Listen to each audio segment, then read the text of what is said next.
dark-skinned women look like men? Do you remember when you called me blacky and ugly? He burns in hell.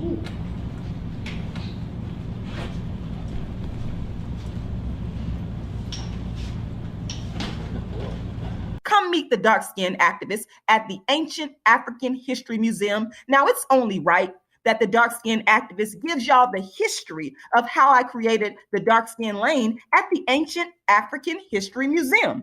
This is a package deal. You get to tour the museum and then listen to a Darkism Talk hosted by me, the creator of dark skin activism and the author of the most books on dark skin than anyone in the world. You will learn how and why I invented dark skin activism.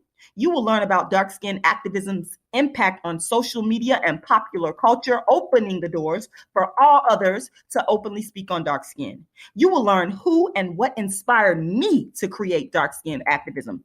You will also learn about all of my dark skin books, plays, and so much more. Ages 14 and up, limited seating, tour hours 5 p.m. to 6 p.m. The Darkism Talk 7 p.m. to 9 p.m. The location is the Ancient African History Museum, 675 Parkway, Metropolitan Parkway. Let me get that right. Metropolitan Parkway, Suite 3118-B. Get your tickets online at ancientafricanhistorymuseum.com. I would like to thank all of my sponsors, all of my supporters, and everybody for helping me make this happen. Subscribe, share, and like this video, and I will see you on November 17th.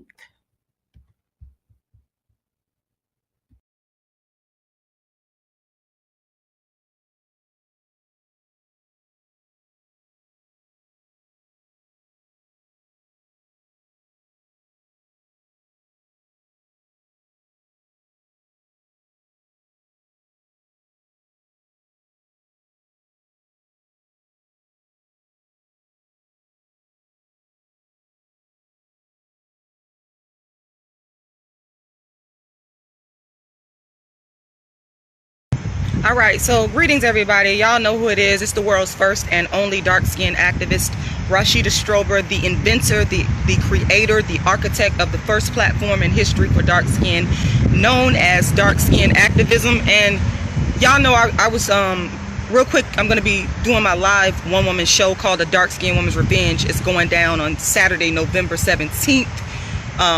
Online, you can watch from anywhere in the world. Get your tickets at darkskinactivist.com. So I just did a live a few minutes ago letting y'all know I was about to go run, which I'm still finna go run. But I stopped to the store because I felt a little bit dehydrated. So I decided to go to the store and get me something to drink. I went and got me some carrot juice and stuff. Went to Walgreens and, man, I be trying to give y'all a minute to realize that I'm here. Because I don't want to be repetitive. So I try not to be repetitive because I want to be respectful of people's time. But real quick, I went to Walgreens to get me something to drink because I was feeling a little bit like I needed something to drink before I go do my run. And I'm standing in line. There's a lady in front of me. She's having some type of issues with a coupon she had and whatnot. So while I'm waiting on them to clear that up, I see Aretha Franklin, a tribute to Aretha Franklin on the cover of Essence magazine. And being a dark-skinned activist, y'all, the least little thing can set my dark-skinned activism off. That's where my mind just goes. So I'm standing there and I'm reading through the magazine, and lo and behold, I run across a picture of the beautiful, man, I love this woman, like, y'all have no idea, Nina Simone. Apparently what Essence did was Essence was paying tribute to Aretha Franklin, but they're also paying tribute to other black women as well. And I ran across a picture of the great, beautiful, dark-skinned Nina Simone, and it was a picture from 1967, and she's on the picture in all her glory with the headscarf on, and you know what I'm saying? It's like, I've been wearing headscarves for years, but let me tell you something. This is really paying homage to people like Nina Simone, you know, and I looked at the picture, took my mind back to 2000, around 2000, 99, 2000, when I read Nina Simone's book, I Put a Spell on You. And I never forgot the impact that book made on me. and especially the impact of the main thing, y'all already know what I'm finna say. The main thing is Nina Simone being this beautiful, dark-skinned woman with the big lips, the big nose. In terms of, now this stuff is beautiful to me. Don't get it twisted. Don't twist my words. Just being this absolutely stunningly black, natural, classical, African-looking, dark-skinned woman. And it just took me back to this chick recently, this chick, Zoe Saldana, I think that's her name. Looking at this picture, and I had enough time to stand in line in Walgreens because the lady was taking a long time to do whatever they was doing. So I was there for about a good 5-6 minutes looking through the magazine and just looking at this picture and just reflecting back on reading about Nina Simone's life story and her book, I Put a Spell on You, which I recommend that everybody read. If you really love Nina Simone, you need to read that book. And, you know, just again, the picture that was in Essence magazine, I got my scarf on, and Nina Simone, the originator, she had the scarf on, and she's just sitting there in 1967, just in all her beautiful classical blackness, the authenticity, the realness, the honesty, the rawness, the brilliance that she is.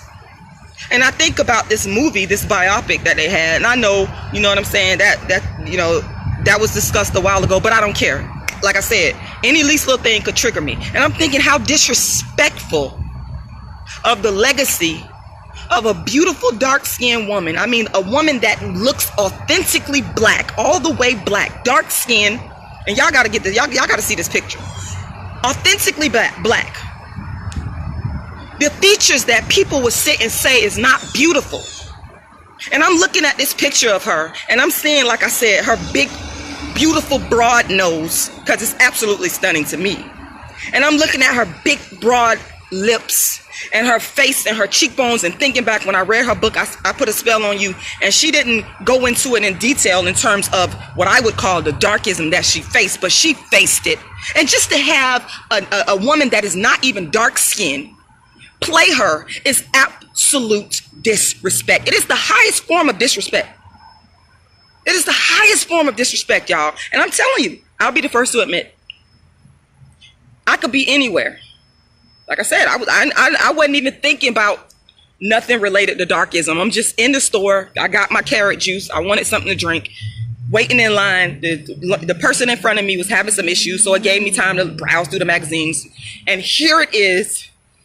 I saw Nina Simone's picture, and it just triggered me to think about this Zoe Saldana. Zoe Saldana, if that's your name, I hope I'm saying your name right. In fact, I really don't care if I'm saying your name right, because you're disrespectful. How is it that you can validate?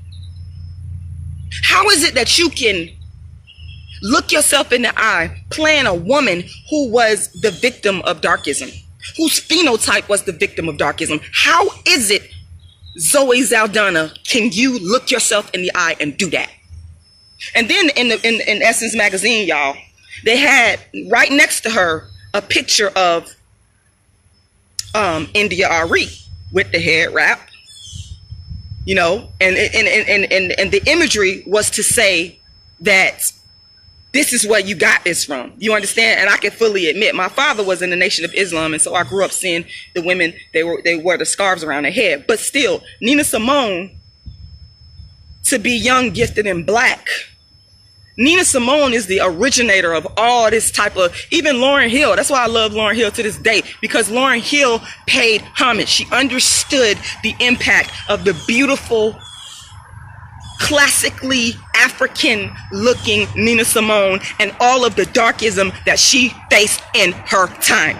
And it just really enraged me when I thought about this biopic, and I think about all of the beautiful dark-skinned women out there, the talented performers that could have had a chance to play this role, and you choose this woman who's not even a singer, who doesn't have nearly the depth of Nina Simone. You don't have it. You don't have the passion. You don't have the authenticity. You don't have it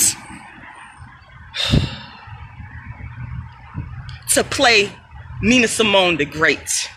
How disrespectful. This is what I mean, y'all, when I talk about darkism. This is what I mean when I talk about in my book, Token Dark Girl, the It Dark Girl of the Moment, which Nina Simone was clearly, during her time, she was one of the token dark girls. And I don't mean that in a bad sense. I mean, she got her shot. A lot of us don't get our shot. A lot of us don't get our chance. You understand what I'm saying? And for Zoe Saldana to disallow a dark-skinned, classically Afrocentric looking dark-skinned woman whose features have been demonized, whose features on the dark-skinned woman is ugly, but when you put it on somebody else, they get praised for it. For Zoe Saldana to disrespect Nina Simone in this fashion is the highest form of darkism. Is the highest form of the creation of what I call dark girl nihilism that I have seen in my life, y'all.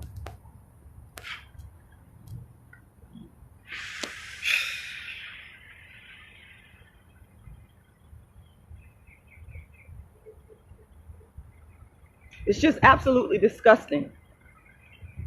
The links that people will go to, even when they know that it's detrimental to a group of people, but because they want the money, because they want the fame. See, Nina Simone, what you got to understand, Nina Simone, it was brilliant. Nina Simone was an artist.